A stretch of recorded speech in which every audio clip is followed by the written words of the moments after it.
Blood pressure क्या होता है? ये ब्लड प्रेशर कैसे बढ़ता है? बढ़े हुए बीपी को हाइपरटेंशन या हाई बीपी, हिंदी में उच्च रक्तचाप बोला जाता है। ये बढ़ता है तो क्या क्या नुकसान करता है, कैसे वो नुकसान होते हैं, कौन से ऑर्गन्स को ये बीपी जब बढ़ेगा तब डैमेज करेगा, क्या दवाइयां इसके लिए ली जाती हैं, और अगर बिना दवाइयों के इस बढ़े हुए बीपी को कंट्रोल करना है तो हमें अपनी जीवन शैली में क्या क्या सुधार करने की आवश्यकता है। आज हम इस टॉपिक को पूरे तरीके से समझने की कोशिश करेंगे। चूंकि बीपी आज एक ऐसी समस्या बन गया है जो लाखों युवाओं की स्वास्थ्य के साथ बड़ी खिलवाड़ हो रही है। कई युवा जो लगभग 25 से 45 साल की उम्र में ही हैं, उनको इस बीपी की वजह से बहुत सारी परेशानियां हो रही हैं। हार्ट अटैक आ रहे हैं, हार्ट फेलियर हो रहा है, किडनी फेलियर हो रहा है, ब्रेन स्ट्रोक्स हो रहे हैं, आंखों में बहुत सारी समस्याएं आ रही हैं, या कार्डियोवैस्कुलर प्रॉब्लम्स कई तरीके की इस बढ़े हुए बीपी की वजह से होती जा रही हैं। कैसे इस बीपी को आप घर में रहते हुए कुछ सामान्य से नियमों का पालन करने से ठीक कर सकते हैं, हम वीडियो में अंत तक आज यही बात पूरे तरीके से डिस्कस करेंगे। सबसे पहले बीपी, ब्लड प्रेशर। तो बीपी तो सबका ही होता है। चूंकि ब्लड प्रेशर को अगर हम देखें, ब्लड प्रेशर मतलब ब्लड का प्रेशर, रक्त का प्रेशर, दबाव। और ये जो रक्त का दबाव है ये कहां पर होगा? जहां ब्लड बह रहा है। तो ब्लड कहां बह रहा होता है? वेसल्स में। ये जो वेसल्स है, ब्लड वेसल्स जो होती हैं, इन्हीं में तो ब्लड बह रहा होता है। और अगर ब्लड वेसल्स में ब्लड बह रहा होता है तो ब्लड का इन्हीं ब्लड वेसल्स पर जो दबाव होता है उस दबाव को बोला जाता है बीपी, ब्लड प्रेशर। अब अगर ये बीपी बढ़ेगा, इंक्रीज होगा, तो इसको बोला जाएगा हाई बीपी, और अगर ये लो होगा तो इसको बोला जाएगा लो बीपी। बीपी का बढ़ना जिस प्रकार नुकसानदायक है, ठीक उसी प्रकार बीपी का घटना भी नुकसानदायक होता है। बढ़े हुए बीपी को हम बोलते हैं हाइपरटेंशन। बढ़े हुए को बोला जाता है हाइपरटेंशन, और लो बीपी जो होता है उसको बोला जाता है हाइपोटेंशन। हाइपो मतलब कम, हाइपर मतलब ज्यादा। तो जो हाइपर का मतलब जब ज्यादा हो जाए दबाव, इसको बोला जाएगा सामान्य से ज्यादा हो गया है। तो ये सामान्य से ज्यादा कितना ज्यादा हो तब इसको हाई बीपी बोला जाएगा, और सामान्य से कम कितना कम हो तब इसको लो बीपी बोला जाएगा। ये भी हम इस वीडियो में पूरा समझेंगे। वीडियो को अंत तक जरूर देखें ताकि बीपी से संबंधित जितने भी प्रश्न आपके हैं वो लगभग सारे के सारे बहुत अच्छे तरीके से क्लियर हो जाए। तो ये तो हो गया बीपी क्या होता है। इसका अगर दबाव बढ़ेगा तो हाई बीपी बोलेंगे, और अगर इसका दबाव कम होगा तो लो बीपी बोलेंगे। आज हम डिस्कस करेंगे केवल हाई बीपी को। हाई बीपी में क्या क्या होता है, हाई बीपी होने के कारण क्या क्या होते हैं, और अगर बीपी हाई हुआ है तो वो शरीर में किस तरीके से नुकसान पहुंचाएगा, और अगर आप बीपी को सामान्य करने का प्रयास कर रहे हैं तो आपको क्या क्या चीजें फॉलो करनी पड़ेंगी, ये सारी चीजें आज हम देखेंगे। तो हाई बीपी मतलब हाइपर टेंशन, ठीक है। हाइपर टेंशन का मतलब है जब ये सामान्य से ज्यादा दबाव खून की नलियों पे खून डालने लग जाए तब इसको बोला जाता है हाई बीपी। अब इस हाई बीपी के कारण जो होंगे, सबसे पहला कारण होगा कोलेस्ट्रॉल। अगर कोलेस्ट्रॉल बढ़ा तो बीपी बढ़ने के चांसेस बहुत ज्यादा बढ़ जाते हैं। कोलेस्ट्रॉल अगर बढ़ेगा, बढ़ा हुआ कोलेस्ट्रॉल इस तरीके से, ये खून की नली है माना कि इस खून की नली में कोलेस्ट्रॉल इस तरीके से जमा होगा और जमा होता हुआ कोलेस्ट्रॉल जो है वो खून के नली के डायमीटर को कम करने का काम करेगा। और अगर खून की नली का डायमीटर कम हुआ जिसकी वजह से आपका बीपी बढ़ जाएगा। ठीक है, तो अगर आपका कोलेस्ट्रॉल बढ़ा है तो कोलेस्ट्रॉल बढ़ने की वजह से बीपी बढ़ेगा। इस बीपी का बढ़े हुए होने का नाम होगा डिसलिपिडेमिक हाइपरटेंशन, डिसलिपिडीमिया। जब कोलेस्ट्रॉल बढ़ता है तो उस कंडीशन को क्या कहा जाता है? डिसलिपिडीमिया। तो डिसलिपिडेमिक हाइपरटेंशन, बीपी बढ़ेगा कब? जब कोलेस्ट्रॉल बढ़ेगा। क्यों बढ़ेगा? क्योंकि कोलेस्ट्रॉल खून की नलियों में इस तरीके से चिपकेगा, खून की नलियों के अंदर के डायमीटर को नैरो कर देगा, सकरा कर देगा।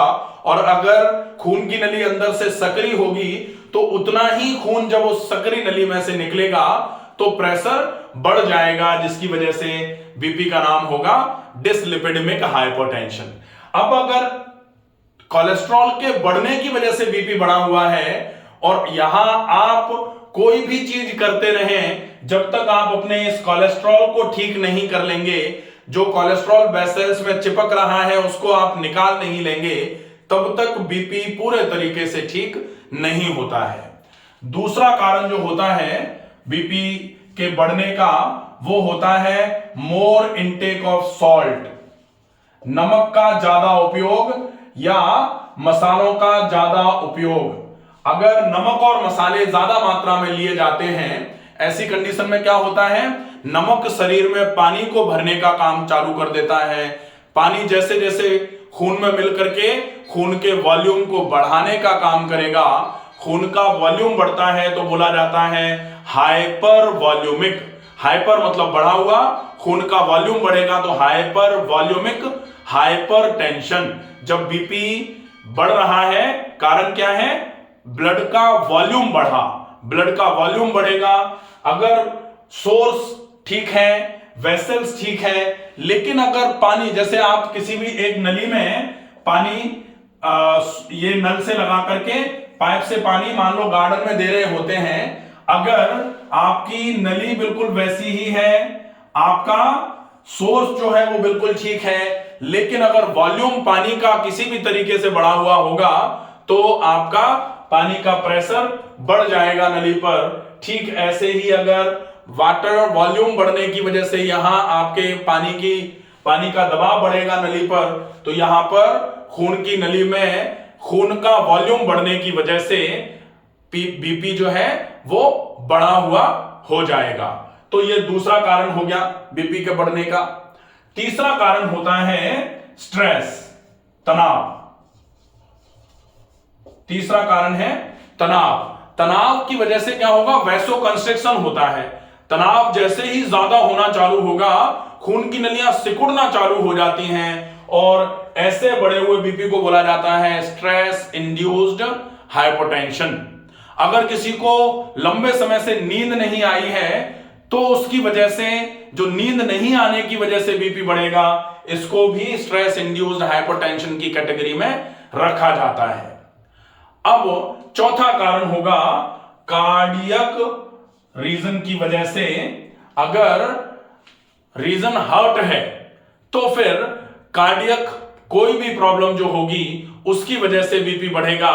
इसको बोला जाएगा कार्डियोजेनिक हाइपोटेंशन। कार्डियोजेनिक का मतलब कि हार्ट कॉज बना हुआ है बीपी के बढ़ने का। हार्ट कब कारण बनेगा बीपी के बढ़ने का? जब हार्ट पर पल्पिटेशन होना चालू हो जाएगा। हार्ट 1 मिनट में 72 बार धड़कना चाहिए, 1 मिनट में अब वो अगर मान लो 110 बार धड़कना चालू हो जाए तो एकदम से बीपी बढ़ना चालू हो जाता है। इसको बोला जाएगा कार्डियोजेनिक हाइपोटेंशन। तो ये 4 विशेष कारण जो हैं बीपी के बढ़ने के, ये हुए। अब इसके अलावा जो बीपी बढ़ने का कारण होता है वो है हमारी लाइफस्टाइल की खराबी, जो इन चारों कारणों में ही एक तरीके से समायोजित होगी। कैसे कि हम अगर सही समय पे खा नहीं रहे हैं, सही तरीके से एक्सरसाइजेज नहीं कर रहे हैं, सोने जागने का अगर हमारा कोई नियम नहीं है, ऐसी कंडीशन में भी अगर बीपी बढ़ रहा है तो वो जो लाइफस्टाइल है हमारी रेगुलर लाइफस्टाइल, सेडेंटरी लाइफस्टाइल, उसके चक्कर में कोलेस्ट्रॉल भी बढ़ सकता है, उसके चक्कर में आपके ब्लड का वॉल्यूम भी बढ़ सकता है, स्ट्रेस भी बढ़ सकता है, और हार्ट से रिलेटेड कोई प्रॉब्लम अगर आ गई तो कार्डियोजेनिक हाइपरटेंशन होने के भी चांसेस हो सकते हैं। तो ये मूल कारण है बीपी के बढ़ने के, और अगर ये कारण है बीपी के बढ़ने के तो इन कारणों का निवारण ही बीपी का पूरे तरीके से उपचार माना जाएगा। तो कारणों का निवारण अगर करेंगे तो ही बीपी का उपचार होगा, ये तो कंफर्म है। अब देखें कि बीपी अगर बढ़ा है तो बीपी बढ़ने की वजह से कहां कहां प्रॉब्लम होगी और किस तरीके से होगी।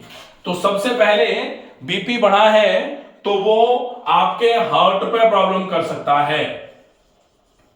हार्ट पे क्या प्रॉब्लम करेगा? हार्ट अटैक करा सकता है। क्यों कराएगा? क्योंकि बढ़ा हुआ बीपी आपके हार्ट पर भी खून के एकदम से प्रेशर को बढ़ा के रखने की कोशिश करेगा, और अगर हार्ट पर एकदम से ब्लड का प्रेशर बढ़ा तो वो धीरे धीरे करके आपके हार्ट अटैक की कंडीशन बनाने का काम कर सकता है। अगर बीपी बढ़ने का कारण कोलेस्ट्रॉल बना तो कोलेस्ट्रॉल की वजह से हार्ट पर बहुत सारा हार्ट में ब्लॉकेजेस आना चालू हो जाएंगे। खून की नलियों में कोलेस्ट्रॉल अगर जमा तो खून की सप्लाई हार्ट की तरफ जाना थोड़ी सी कम होगी, जिसकी वजह से कार्डियक फेलियर होने के चांसेस भी बढ़ जाएंगे। क्यों होगा ऐसा? क्योंकि जो खून की नली है, इस खून की नली पर जब कोलेस्ट्रॉल जमा होना चालू होता है या फिर बीपी जब किसी भी कारण की वजह से बढ़ा हुआ रहना चालू होता है तो वो ब्लड का प्रेशर खून की नली को डैमेज करने का काम करता है। खून की नली को एक तो डैमेज करने का काम कर रहा है, पहला नुकसान। दूसरा, ये नली जहां खून को ले जा रही थी उस जगह पर जाकर के भी ये जो ब्लड का प्रेशर है उस जगह को भी, जो टारगेट ऑर्गन है उसको भी खराब करने का काम करेगा। अगर इस तरीके से एक तो खून की नली को ही खराब कर दिया, दूसरा नली जहां ले जा रही थी, जैसे आंखों पर खून की नली खून को ले जाने का काम कर रही थी, तो आंखों पर अगर बीपी बढ़ा हुआ रहेगा तो आपकी आंखों से संबंधित समस्याएं आना चालू हो जाएंगी। अगर किडनी पर आपका बीपी बढ़ा हुआ रहेगा, किडनी की खून की नलियां जो होती हैं, इन खून की नलियों पर अगर बीपी बढ़ा हुआ रहेगा तो वो आपको किडनी फेलियर कराने के लिए रेस्पॉन्सिबल हो जाएगा। कई सारे केसेस आते हैं किडनी फेलियर हुआ क्योंकि बीपी बढ़ा हुआ था, ठीक है, तो ये किडनी फेलियर करा देगा। अगर ब्रेन पर ब्लड का प्रेशर एकदम से बढ़ा हुआ रह गया, ब्रेन पर जो खून की नलियां हैं उनमें अगर प्रेशर बढ़ा तो ब्रेन पर प्रेशर बढ़ने की वजह से ब्रेन पर जो नलियां हैं वो फूट गई अगर, तो ब्रेन स्ट्रोक होगा, जिसकी वजह से आपको पैरालिसिस हो सकती है, राइट और लेफ्ट हेमिप्लीजिया जिसको बोला जाता है, वो होने के चांसेस भी बनते हैं। तो ये brain stroke, heart stroke, kidney failure या फिर इसके अलावा ये आपके एक और प्रॉब्लम करा सकता है, सेक्सुअल वीकनेस भी कराने का काम करेगा अगर आपका बीपी लंबे समय तक बढ़ा रहता है तो ये तो हो जाएंगे कि ये क्या क्या नुकसान कराता है। अब हम देखेंगे कि इतने नुकसान ये करा रहा है, हम बढ़ा हुआ बीपी को कब माने, बीपी सामान्य है ये हम कब समझेंगे कि बीपी कितना सामान्य है, कितना बढ़ जाए तब इसको बढ़ा हुआ माना जाता है। तो सबसे पहले माना जाए नॉर्मल रेंज जो बीपी की है, नॉर्मल रेंज का मतलब होता है, वैसे तो 120/80 कहते हैं। अब ये 120/80 क्या है? 120/80 ऑफ mmHg जो है इसको बोला जाता है आपका नॉर्मल बीपी। 120 क्या है? सिस्टोल। सिस्टोल का मतलब क्या होता है? जब हार्ट में कॉन्ट्रैक्शन चल रहा हो, हार्ट में जब सिस्टोल हो रहा हो, ऐसे समय जो खून की नली पर दबाव होता है खून का, उसको बोला जाता है सिस्टोलिक बीपी, ब्लड प्रेशर। और डायस्टोल का मतलब होता है जब हार्ट में रिलैक्सेशन चल रहा हो, ऐसे समय जो बीपी होता है ब्लड का प्रेशर होता है ब्लड वेसल पर, उसको बोला जाता है डायस्टोलिक बीपी।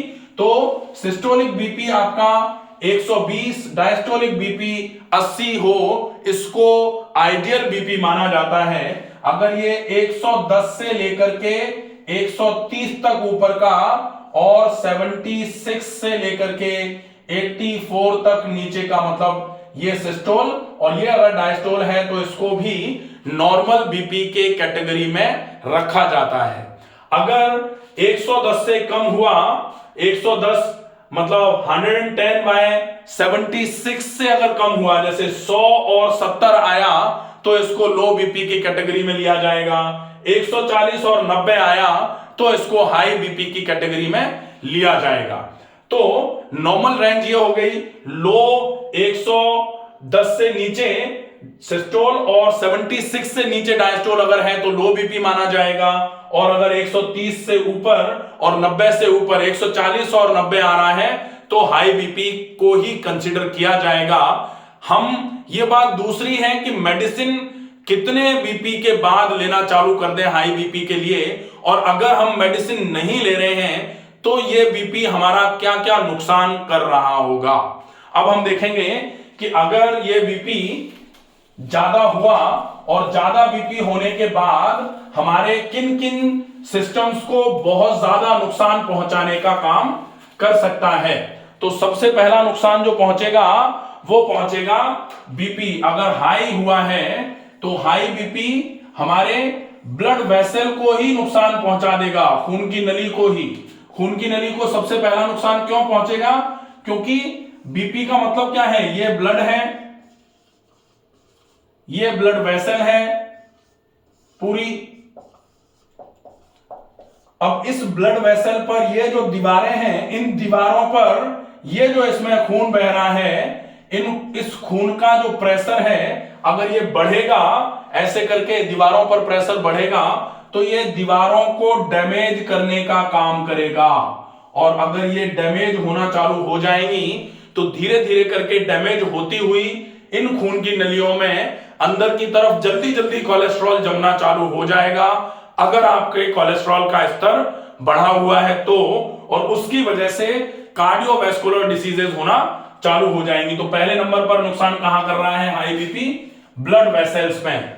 दूसरे नंबर पर जो हाई बीपी है वो नुकसान करेगा आपकी आंखों पर। आंखों पर कैसे नुकसान करेगा हाई बीपी? आईज पर। यही खून की नली बढ़े हुए बीपी के साथ में खून को ले जा रही है आंख पर, और आंख पर जो सप्लाई दे रही है आर्टरी, अगर वो एकदम से प्रेशर ज्यादा है ब्लड का तो वो आपके आईज की प्रॉब्लम कराने के लिए रेस्पॉन्सिबल होगा। इसीलिए जिन लोगों का बीपी ज्यादा होता है उनकी आंखों की समस्याएं कम उम्र में ही ज्यादा बड़ी बड़ी होना चालू हो जाती हैं। इसलिए यह विशेष ध्यान रखा जाए कि अगर आंखों की प्रॉब्लम आ रही है, बार बार करके आपके विजन में प्रॉब्लम आ रही है, तो आप एक बार अपने बीपी को भी चेक करा लें, यह बहुत जरूरी होगा।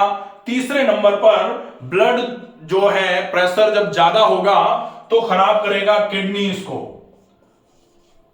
किडनीज को खराब क्यों करेगा?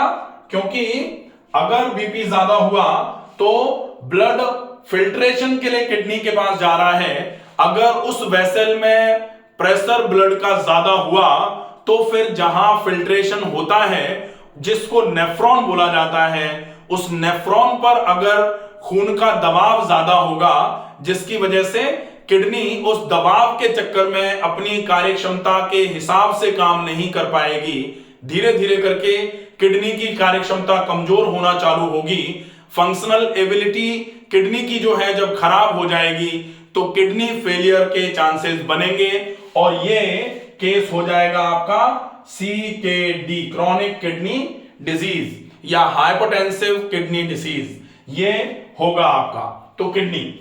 चौथे नंबर पर बढ़ा हुआ बीपी नुकसान करेगा आपके ब्रेन पर। ब्रेन पर क्या नुकसान करेगा कि जब खून की नलियों में खून का दबाव सिर वाले हिस्से में ज्यादा रहेगा तो फिर एक तो आपके सिर में दर्द रहेगा, आंखों में भारीपन रहेगा, हमेशा गुस्सा चिड़चिड़ाहट बनी रहेगी, और ऐसी कंडीशन के साथ में अगर प्रेशर थोड़ा बहुत भी बढ़ा तो फिर खून की नली यहां फूट सकती है, फट सकती है, जिसको सेरेब्रल हेमरेज बोला जाएगा या फिर ब्रेन स्ट्रोक बोला जाएगा। तो ब्रेन स्ट्रोक कराने का काम भी ये बढ़ा हुआ बीपी कर सकता है। तो इन ऑर्गन्स पर ये डैमेजिंग इफेक्ट डालेगा। ऑर्गन डैमेज में कौन से ऑर्गन डैमेज होंगे? ब्लड वेसल, उसके बाद फिर आपका हार्ट भी डैमेज होगा, आपके आईज पर प्रॉब्लम जाएगी, किडनी पर प्रॉब्लम जाएगी, ब्रेन पर प्रॉब्लम जाएगी और साथ में सेक्सुअल वीकनेस भी आपको आना चालू हो जाएगी अगर आपका बीपी लंबे समय तक बढ़ा हुआ रहता है। तो अब आपकी क्वालिटी ऑफ लाइफ जो है वो बढ़े हुए बीपी की वजह से कैसी रहेगी? क्वालिटी ऑफ लाइफ आपकी बहुत ज्यादा खराब हो जाएगी। क्वालिटी ऑफ लाइफ में क्या रहेगा? हमेशा आपके सिर में भारीपन रहेगा, बीपी बढ़ा हुआ है, आपको एकदम से चिड़चिड़ापन बना रहेगा, इरिटेशन रहेगा, आपके सिर में हमेशा दर्द जैसी फीलिंग बनी रहेगी, आंखें आपकी एकदम से भारी भारी रहेंगी और ईडी इरेक्टाइल डिस्फंक्शन जो होता है, इरेक्टाइल डिस्फंक्शन जो सेक्सुअल वीकनेस को ही दर्शाता है, उस समस्या से भी ग्रस्त हो सकते हैं अगर बहुत ज्यादा बीपी बढ़ा हुआ है तो इन केस ऑफ मेल्स। ठीक है, तो ये जो है ये प्रॉब्लम हो जाएगी, आपकी क्वालिटी ऑफ लाइफ आपकी बहुत कंप्रोमाइज्ड हो जाएगी अगर लंबे समय तक आपका बीपी बढ़ा हुआ रहता है। तो अब देखें कि इस बढ़े हुए बीपी को आपको मैनेज करना है, तो मैनेज करने के लिए आपको क्या क्या करना चाहिए?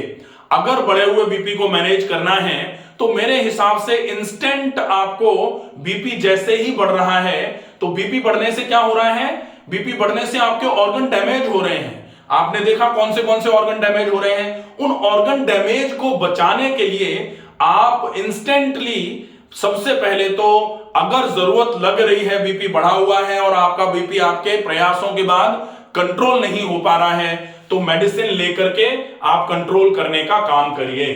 तो दवा में क्या चलेगा? दवाई में अगर दवाई चलेगी तो क्या क्या दवाइयां चलती हैं? इसमें बीटा ब्लॉकर चलते हैं जनरली, बीटा ब्लॉकर के अलावा अल्फा ब्लॉकर भी चलते हैं, इसके अलावा कैल्शियम चैनल ब्लॉकर चलते हैं, कैल्शियम चैनल ब्लॉकर के अलावा एसीई इनहिबिटर्स भी चलते हैं। ये सारी दवाइयां हैं।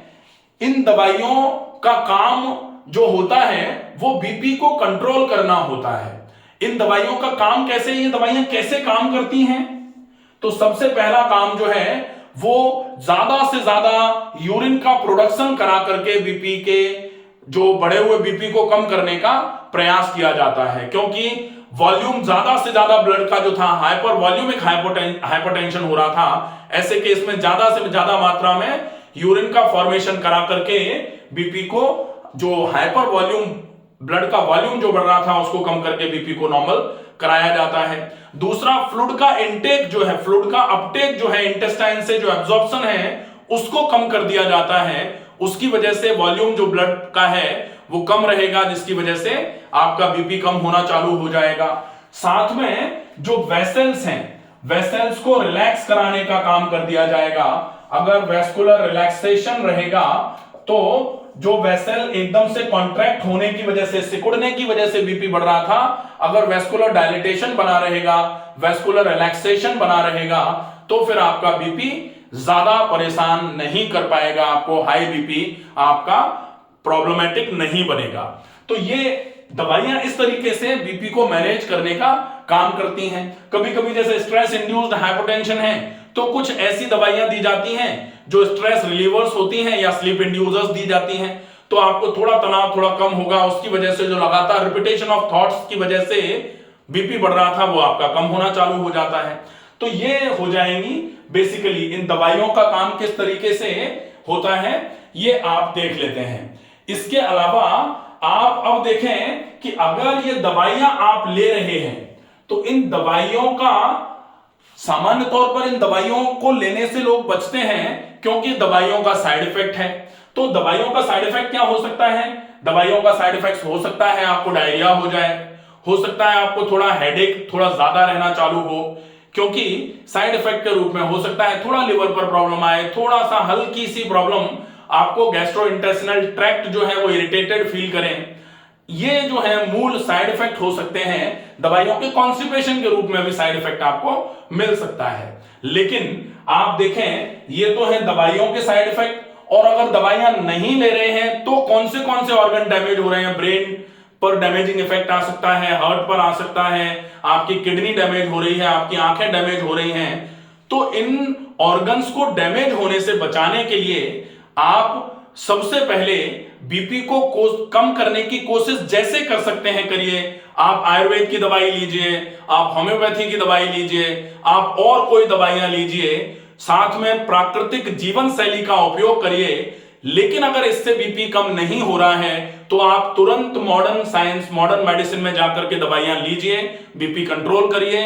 और उन बीपी को कंट्रोल आपने उन दवाइयों से कर लिया है, अब उन दवाइयों को किस तरीके से ठीक किया जाए, और जो बीपी आपका बढ़ा हुआ था इसको जड़ काट करके किस तरीके से आप सामान्य करें, ताकि भविष्य में धीरे धीरे करके दवाइयां कम हो जाएं और बिना दवाइयों का आपका बीपी धीरे धीरे करके नॉर्मल होना चालू हो जाए।